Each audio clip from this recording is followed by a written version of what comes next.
This lovely lady that you hear that does 5:30 a.m. yoga every day, that is Christine Barnum. She is with me. I am the voice of DeFi. You can find me on Twitter at voice of DeFi. You have Crypt Keeper here talking with me. And today also, I've brought him up here on stage. I have with me Crypto Keaton. And the reason I brought him on here is yesterday, and Christine and Crypt Keeper, you guys can attest to this. Yesterday was a really good conversation that we had just about security and what you need to look for. And so I'll bring you on here in a second, Keaton. But just to tell you what we talked about yesterday, it was general things like don't click on that DM that you got in Discord, or be careful on your wallets. If you got Grammarly and something is sending everything you type to the cloud, maybe be careful with that seed phrase that you're typing in because it's leaving your computer to go elsewhere. So ours was real general types of talks, and then towards the end of it, we kind of started getting a little more serious with it and started saying, well, what about in the contract? What do you look for? We had here, gosh, who was it that was it Scrupula that Scrupula? said, Yeah. yeah, he said he just minted straight from the contract, which is an interesting way to mint to keep himself from going to a unscrupulous. Hey, see how that works? Unscrupulous website. So we got it a little more, and then towards the end of it, we were like, we need to know more about how to, how to read a contract. So after that, I said, well, I need to give out a little message to my good buddy Keaton. Keaton and I have worked together with a few different projects, and he's always a great source of knowledge. He's got a lot of, he's been sitting in front of a computer for a few decades now, hashing out code and things like that. So his coding goes beyond just crypto and blockchain. But with that introduction, Keaton, how are you doing today? Good. You really talked me up there. Hey, yeah. I could have done the giving like the intro music or something, kind of like in like wrestling. John Cena coming in, walking down. Right. Fog machine, and exactly, you got it. So, yeah. But we've got Keaton in here, and he's going to be able to give us a little bit to look for actually in the contract. Here's my question to the audience, or maybe to Crypt Keeper, or Keaton, or Christine. I wouldn't mind, after Keaton tells us some high level stuff, I wouldn't mind if somebody knows of a rugged or a unscrupulous contract that's out there that we could like look through together and have Keaton like look at it and say like, oh, okay, you see this line right here? This is what you should be looking for. So if anybody knows of the yes token, see if that one's still available. I don't know if it is. I don't know if they rugged the whole contract, but I know the yes token was one of those that changed right ETH? as soon as huh? Is that ETH? What chain? It was it was through Christine, you remember where it was through? Which one? The yes, I mean the year. I'm sorry, the year token. The year token. Oh, I was like, year yes. token. I say yes, the year token. I'm sorry. I believe it was ETH. Yes. Yeah, it was, because it was an airdrop token, just like SOS or Gas or one of those type of tokens. And it was a rug.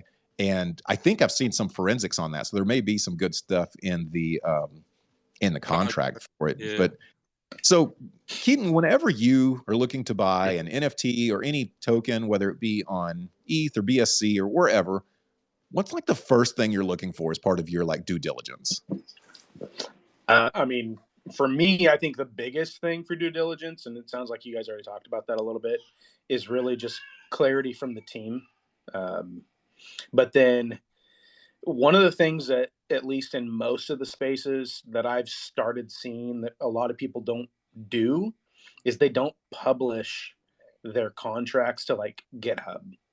Now, one of the big red flags for me, first and foremost, if you start looking at a contract or try to start looking at a project in general, and you go to like Etherscan or any of the scan sites, BSC Scan, whatever, get familiar with those sites.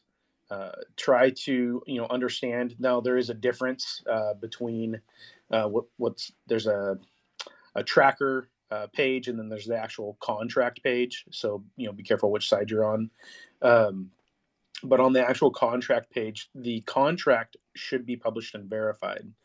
And for those that don't understand what that means, when you compile a Solidity contract, the human readable version, where you can actually see, for those that might be familiar with it, the information that you can normally see where it says, the information about the token and what functions that token can do, or what functions it can be called.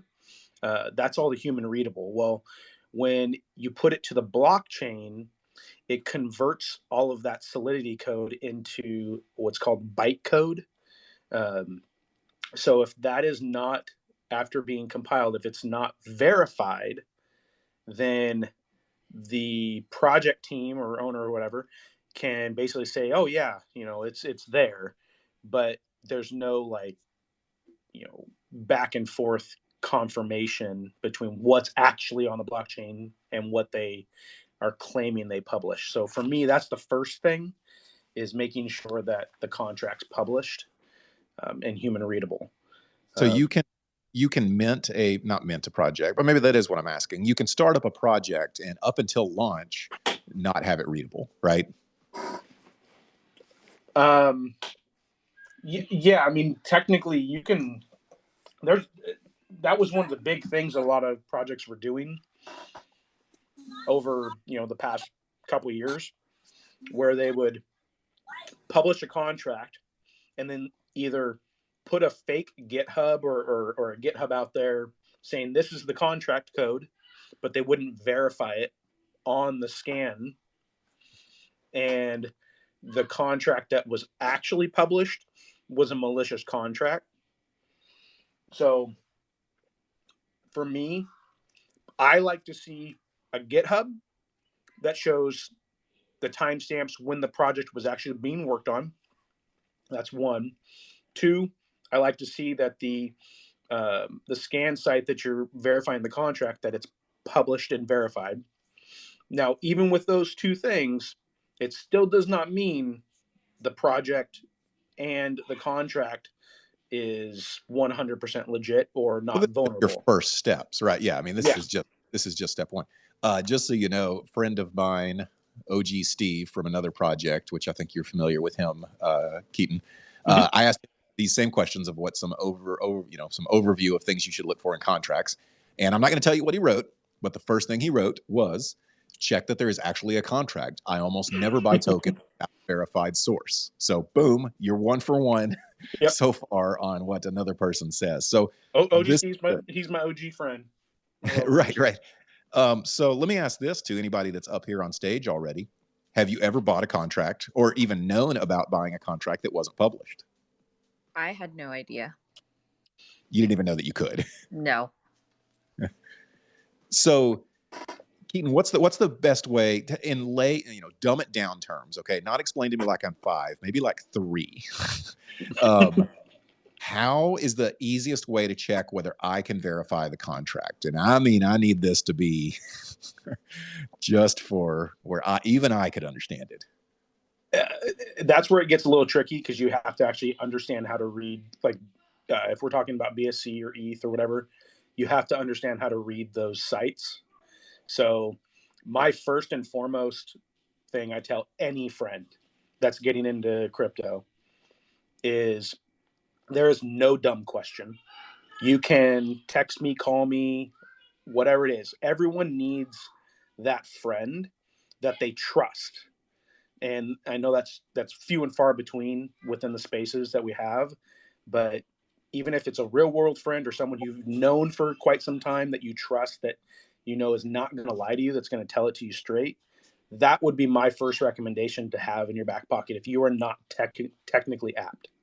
So okay, you're right. I mean, everything you're saying is correct. Where if the contract isn't published, and we're going to talk about here in a second, looking for some things in the contract, but if you can't even see it, or you're being put to a GitHub that's not even the real contract, that doesn't have the nefarious stuff in it, then you're going to think it's okay. And all your steps 2 through however many, you're going to think it's okay with step 1, or you're not going to be able to check anything is okay, and then you're screwed, right? Mm-hmm. Yeah. Because I don't know of many that don't publish their contract initially and end up being legit. I'm sure it's out there. But I don't know very many.